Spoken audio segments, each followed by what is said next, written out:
Welcome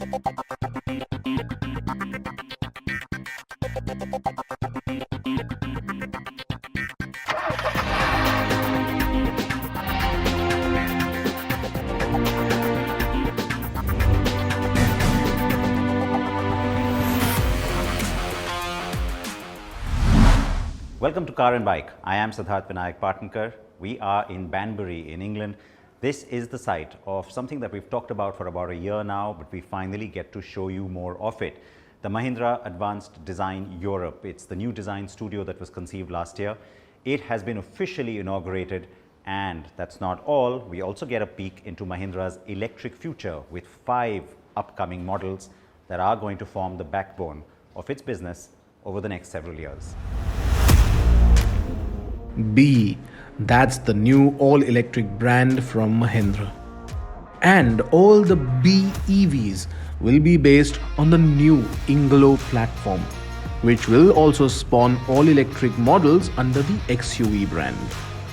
The vehicles, well SUVs in this case, will come with 60 to 80 kilowatt-hour battery capacity and will be offered with both rear-wheel and all-wheel drive.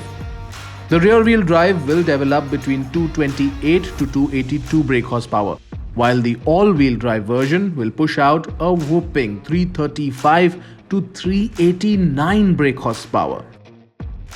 Torque, of course, like all electric cars, will be available from the word go. No wonder then that the company claims a 0 to 100 km/h time between 5 and 6 seconds. In fact, it will come with an intelligent electronic brake system that offers best-in-class recuperation.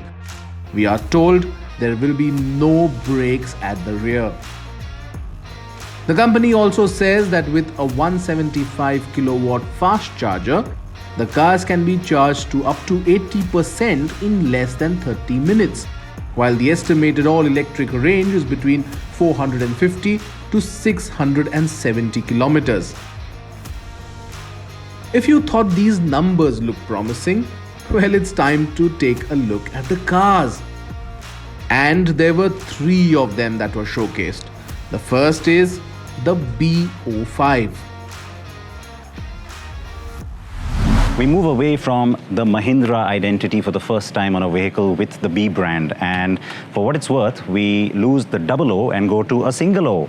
That's right, you got all the nomenclature that's going to follow the B, and then after that, a number. This is going to be the most compact of the lot. It has a proper market vision attached to it, so it's not just a concept in that sense.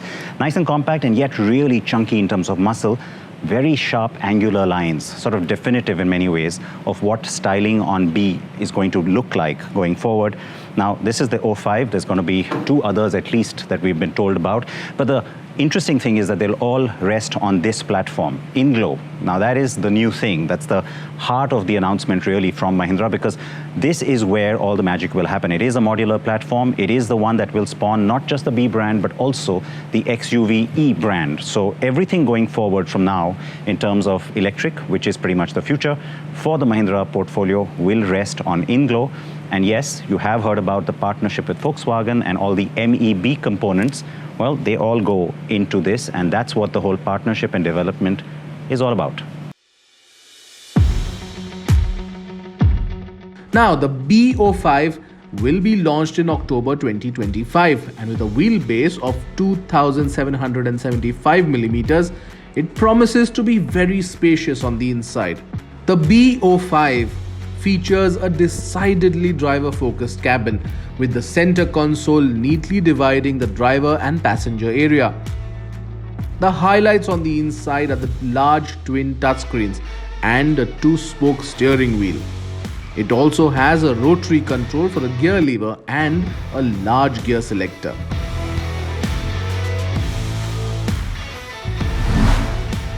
The next one out will be the B07. So the B07, definitely a larger vehicle, more SUV-like proportion in a more exaggerated way. Speaking of exaggerated, this is a concept, so you see some of these design elements, they are very much concept car-like, but hopefully a lot of this, in terms of at least the way it looks overall, makes it to production. It's also the last one off the block of the cars that have been announced today. This will only hit the market in October 2026. Now, at the time, you can expect a whole lot of what you're seeing here to come in, and perhaps some changes by then as well. But I think the one thing that carries through for me is just this edgy styling with all the angular lines and a little bit of that exaggeration, and yet a bit of a coupe line here at the back. So it's not as stood up as the XUV brand perhaps will be. That to me is a bit of a defining characteristic that separates those two brands, because both will be all electric, both will use the INGLO platform, but both will have their own distinct identity. Now, by the time we get to 2026, a lot of manufacturers will have vehicles like this on the road, and so that distinct identity becomes even more important. Take a look at what's happening here with all the LED lighting details. You've got elements inside here, you've got this. Now, again, a lot of this is concept car-like, but what we will see, therefore, is exaggeration. I keep using that word because I think that's what the BE brand or the B brand will represent. Nice large 21-inch wheels, and perhaps a lot more in terms of technology on the inside in particular, but also stuff like this, cameras instead of rear view mirrors, and of course the charging port, which becomes the most important element because all these cars, as I keep saying, are electric.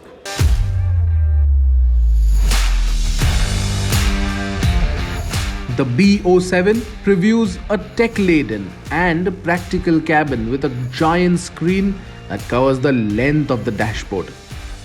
Mahindra seems to have done away entirely with physical controls for the B07, instead relying only on touch and haptic feedback.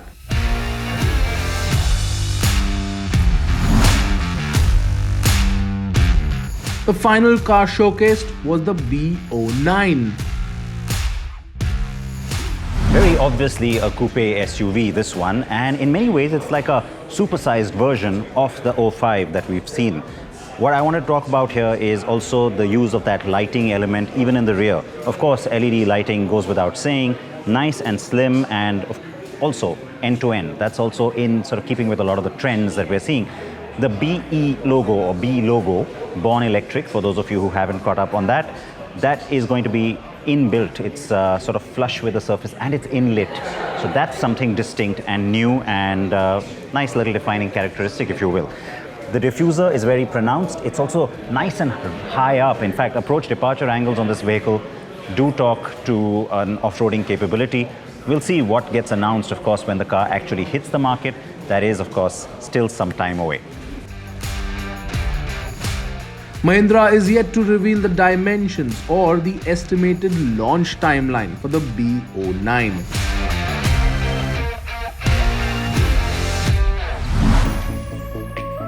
Mahindra also showcased the XUV E8 and the XUV E9. The XUV E8 is basically the electric counterpart of the XUV 700. While the XUV E9 reminds us of the aero concept from the Auto Expo. But guess what? We got to drive the E8. So this is of course an early prototype, and we're not really getting to test performance as such because it's a really slow drive that we're doing just inside the Mahindra campus here. But for what it's worth, it's still nice to be able to come to a concept unveiling and get a chance to drive something that will eventually come to market. While the car is still a prototype, none of the specs, powertrain or otherwise, will be part of the final product. The design, however, will be pretty similar, and that excites us. On to the E9. So while the E8 is more obviously like the XUV 700, the more traditional SUV form, this of course has the coupe SUV-like styling. Now, on the inside, once again, you can expect a very modern cabin with that end-to-end screen, but there are some design details that become very specific to this electrifying Twin Peaks brand. Well, the first point is that the Mahindra logo exists on this brand. Now, those Twin Peaks are finished in a copper color. That's distinct to this electric-only side of things. So you're going to see those elements not just in the logo, but also here in the light housing, and then of course in the little garnish that runs along the belt line. You see a very clever use of that even on the inside in the future. the designer's promise. Now, when it comes to the overall look, you can see that this is going to be the ample-sized SUV, perhaps a flagship, if you will, of the XUV-E range.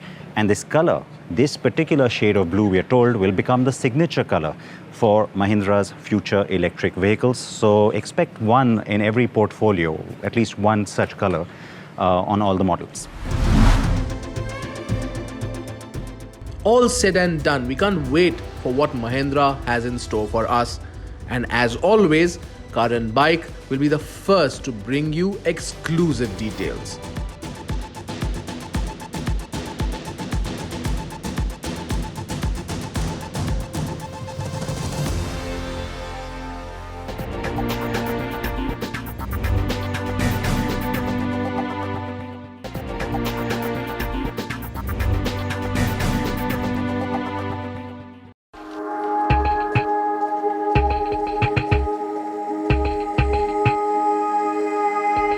A new flagship for a new era. That is the all-new Mercedes-Benz EQS sedan.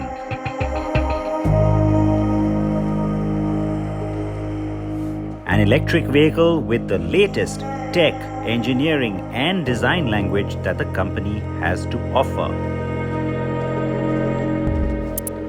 Now, when they teach you aerodynamics in the context of the automobile, that right there is pretty much the shape anybody would draw on a piece of paper. Quintessential coupe roofline, nice and swoopy. It's a real definition, a real character of the EQS. When you look at it from afar, you straight away know it's this car.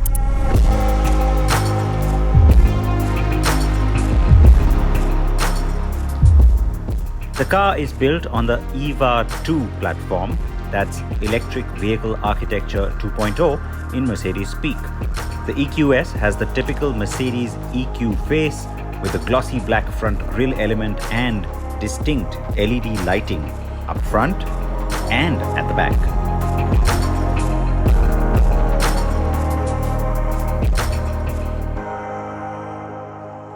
This particular design detail is specific to the EQS, and that is how you fill up the windshield wiper fluid. Why? Why do you do that here? Well, that's because the hood is fixed. You can't open it even if you want to. Only the workshop can do that. And that's similar to the iX. Remember the BMW? It was just the logo that pops open to help you fill up. Now, when I unlocked the car, these handles came out, but that's not the only way to do it. You don't have to use the key fob. Approach the car, simply just swipe the handle and out they pop. So that's a nice new feature, something that we haven't seen in these popping out handles before. And then you get in. They get nicely backlit, these door handles, when they come out. You see that, of course, in the dark.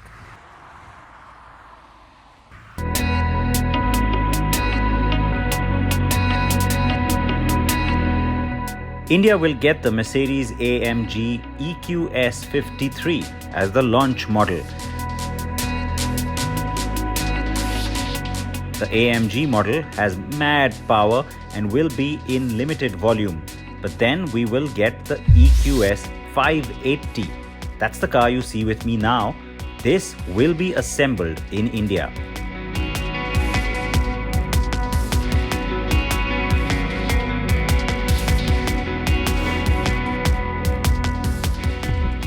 All right, inside the boot, massive hatch. I mean, that just gives you tons of space. Not something you really expect always in an electric car.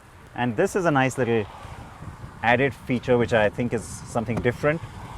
Just adds a sort of a little bit of a parcel tray cover and gives you a little bit of private screen of sorts, which I like. It's something different. Space in here also for your electric charging cable and any other tools, etc. that you might need. Huge boot, can't get over that.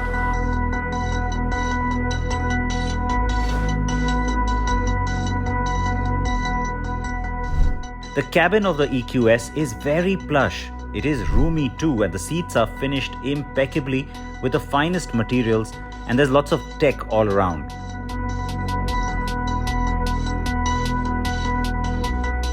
The rear seats are especially luxurious. Beautiful white seat belts and buckles that light up, so it's easy to find them at night. Nice, very soft pillows, and that's something we got used to, right? Because you had these really nice soft headrests that came in the S-Class previous generation. It's something Mercedes has stuck to. The cabin back here, I mean, it's the sense of material quality and opulence that will really grab you. There's lots of elements all around the cabin that are finished in this light bronze, like a rose gold. It runs around everywhere. That's kind of nicely done. The wood trims, you can get lots of options, but this one is beautifully done as well. Burmester sound system, 2 screens for rear seat entertainment, a really nicely contoured seat, which is really comfortable. You can have 3 passengers, and there are 3-point seat belts for all 3. Drop down armrest, that's not surprising at all. A little bit of storage space with a wireless phone charger and a little pop-out tab. So you can browse the internet and select music, operate MBUX, all of that through this as well. Very comfortable back seat, great on legroom, great on overall comfort. And if this isn't good enough for you, of course you can recline this seat as well and settle in for a nice long ride. The front of the cabin is also loaded with tech. That massive hyper screen is a huge USP. It is a 55-inch end-to-end layout made up of 3 individual screens merged as one. On the climate control system, you also get the air quality monitoring, and so it will keep sort of checking what kind of air you have outside the car. Right now, given where I am, it's just 3 on the PM 2.5 scale. Internally, it's showing me that it's only on 1. So it is actually filtering out whatever little particulate matter there is. And you can have different settings in terms of both the ionization and also the air freshener that you can add to this. So just mind-boggling how much you can do. And the new steering with its little touchpads, the little touchpad for the operation of the sunroof, all of that is stuff that you're starting to see increasingly across all Mercedes-Benz vehicles in any case. The cabin is a massive technology, design and experience showcase for the luxury brand and really sets the tone for what you can expect from Mercedes-Benz going forward. Very impressive.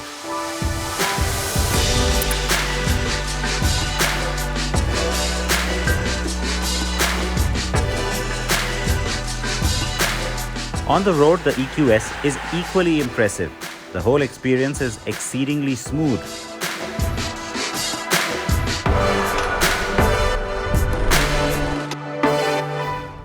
Now, it's extremely silent, the EQS is, and it's something that you expect from an electric, but it's also very regal in its performance.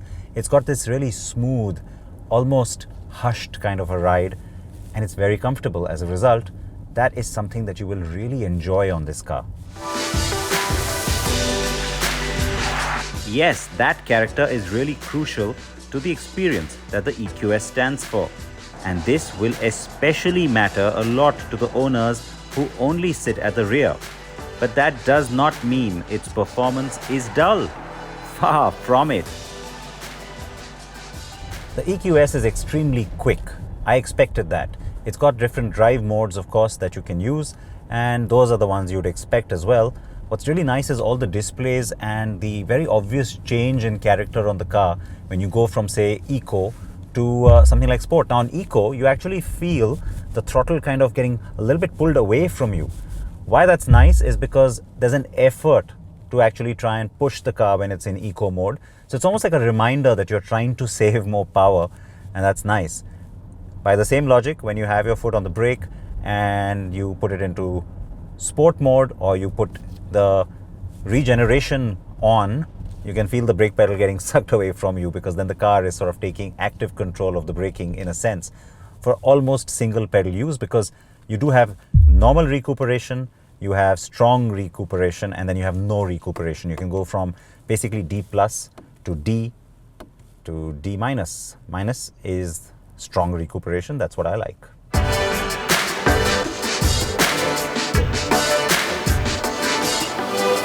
The acceleration, even in Eco, is pretty phenomenal. You do get a sense of exhilaration from this motor, and the 4MATIC all-wheel drive certainly makes a greater case, because you have a stronger overall sense of handling. and greater maneuverability. Now, having the latest generation of the MBUX means you also get the latest generation of the virtual assistant. Hey Mercedes, how much battery power do I have left? The battery is charged to 64%. Hey Mercedes, how far can I drive on that battery? You can still drive 364 kilometers. Thank you. You're welcome. Driving this car around the picturesque countryside is a lot of fun because it is just so comfortable and yet energetic, precise, and it handles very well. Its all-wheel drive helps, but there's another feature at play. Now, a lot of cars get four-wheel steering and the EQS has it too. I can tell you that the India spec will get it as well. The difference though is that in many cars, the rear wheels, well, they have a manipulation angle of about 4 to 6 degrees.